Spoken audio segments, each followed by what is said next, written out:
முருகன் அருளால் முடியாதது ஒன்றுமில்லை. இன்னைக்கு செவ்வாய்க்கிழமை முருகனோட அருளால நமக்கு என்ன மெசேஜ் கொடுக்குறாருன்னு பார்க்கலாம். யாரெல்லாம் இந்த மெசேஜ் பார்க்குறீங்களோ கமெண்ட் செக்ஷன்ல ஓம் முருகான் டைப் பண்ணுங்க.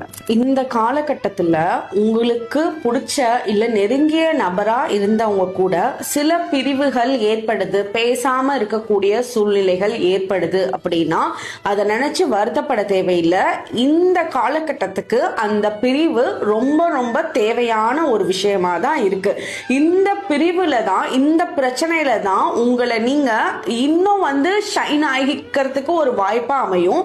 அவங்கள நீங்க புரிஞ்சுக்கிறதுக்கு உண்டான வாய்ப்பா அமையும். அதனால இந்த பிரிவுகளை ரொம்ப சோகமா நினைக்க வேணாம். எல்லா பிரிவும் சோகத்துல போய் முடியக்கூடியதுல சில பிரிவுகள் ரொம்ப ரொம்ப உங்களை நல்லதுக்கு வழிநடத்தக்கூடிய பிரிவாகவும் இருக்கு.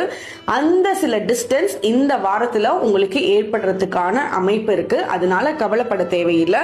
வரக்கூடிய காலங்கள் ரொம்ப பூந்தோட்டமா ஆகக்கூடிய காலங்களா தான் இருக்க போகுது. அதே மாதிரி உங்களுக்கு ரொம்ப திருஷ்டி ஜாஸ்தியா தான் இருக்கு. சிலர் உங்க கூட இருந்துட்டு ரொம்ப ஜெலஸா இருக்கிறது, உங்களை பார்த்து ரொம்ப போட்டி பண்றது, பொறாம பண்றது, இந்த விஷயங்கள் இருக்கு. அதுக்கு உங்களுக்கும் உங்களோட வீட்டில் இருக்கிறவங்களுக்கும் சுத்தி போட்டுக்கோங்க. வாரத்துல ஒரு நாளாவது இந்த வாரம் எந்த நாள் வேணாலும் பண்ணுங்க. முருகனோட அருள் அப்படியே உங்களோட வீட்டுக்குள்ள ரொம்ப அருமையா இருக்கு. அதனால எதுக்கும் கவலைப்படணும்னு அவசியமே இல்லை. ஓம் முருகா.